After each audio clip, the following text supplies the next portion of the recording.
It was a rainy evening in the quiet neighborhood of Crest Hill when Eleanor Drake first heard the timid knock. She was alone in her grand mansion, sitting by the fireplace, sipping tea with Mozart, humming gently from the speakers. Outside, the wind howled and the sky wept, yet the knock persisted, soft, almost hesitant. She wasn't expecting anyone. Wrapped in her cashmere shawl, she approached the door cautiously and opened it just a crack. There, drenched to the bone, stood a young man holding a bundle in his arms. His eyes were hollow, his lips quivering. "Please," he whispered, barely audible over the rain. "My baby. She hasn't eaten in 2 days. I just need some milk. Anything." Eleanor froze. In his arms was a tiny baby wrapped in a threadbare towel, her cheeks pale, her breathing weak. The sight cracked something inside her. She didn't ask questions. She opened the door wide and motioned him in. He hesitated, ashamed, afraid, but stepped into the warmth. As the man stood awkwardly near the door, trying to soothe his hungry infant, Eleanor felt an eerie sense of déjà vu. She had once known this kind of desperation, years ago when she herself was penniless, living in the back seat of a rusted car with a newborn and a broken heart. She had clawed her way up through hard work, bitter nights, and more rejections than she could count. Seeing the man, fragile and soaked, brought it all rushing back. Without a word, she took the baby gently from his arms and cradled her close. "Her name?" she asked softly. "Leah," he whispered, ashamed of his own tears. Eleanor didn't let him finish. She walked into the kitchen and, instead of reaching for a bottle, began to heat a cloth and prepare fresh formula from the emergency supplies she kept for her charity outreach. But as the baby whimpered, rooting against Eleanor's shoulder, something maternal within her stirred. With trembling hands, she did what she hadn't done in decades. She offered the child herself. The infant latched instinctively, and for a few sacred moments, time froze.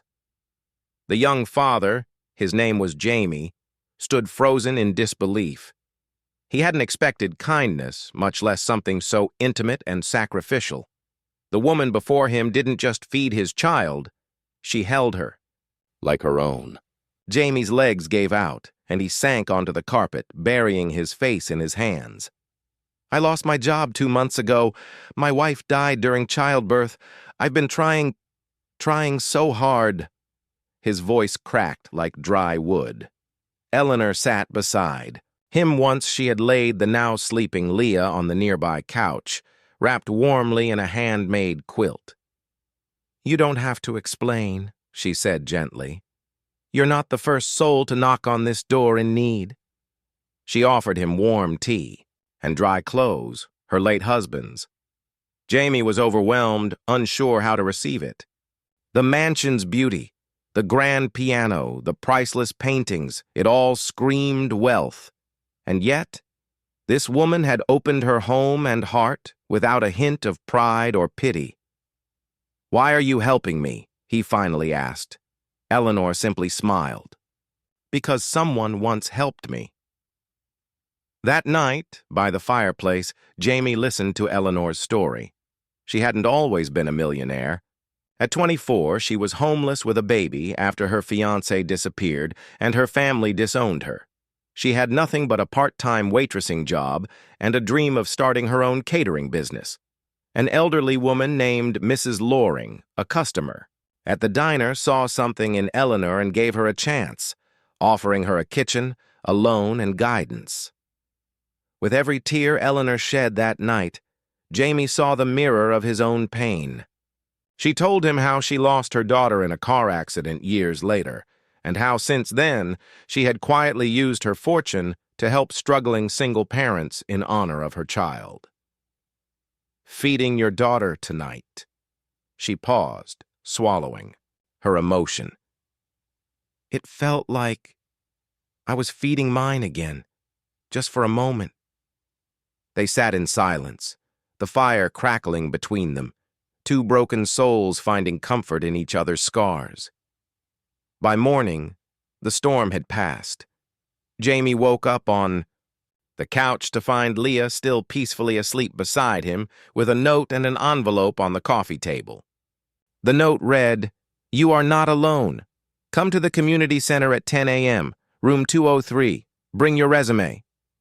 Confused but hopeful, Jamie showed up as instructed. There, he found Eleanor waiting with a small team of professionals, job placement specialists, a daycare coordinator, and even a therapist. She had arranged it all. "You said you were trying," she said. "Let's try together." Jamie was stunned. Over the next few weeks, he received not just employment, but mentorship, housing assistance, and parenting support. Eleanor didn't just give charity, she built bridges.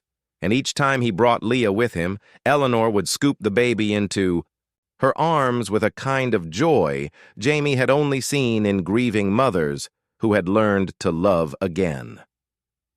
Jamie proved to be a quick learner and a hard worker. He was offered a permanent role at the same nonprofit Eleanor had secretly funded for years. He became a caseworker, helping others like him, fathers on the brink, mothers who'd lost everything, people forgotten by the system. And through it all, Eleanor became something he never expected: family. On weekends, she'd take Leah to the park, spoil her with storybooks, and fill the nursery she kept in her home with laughter and life.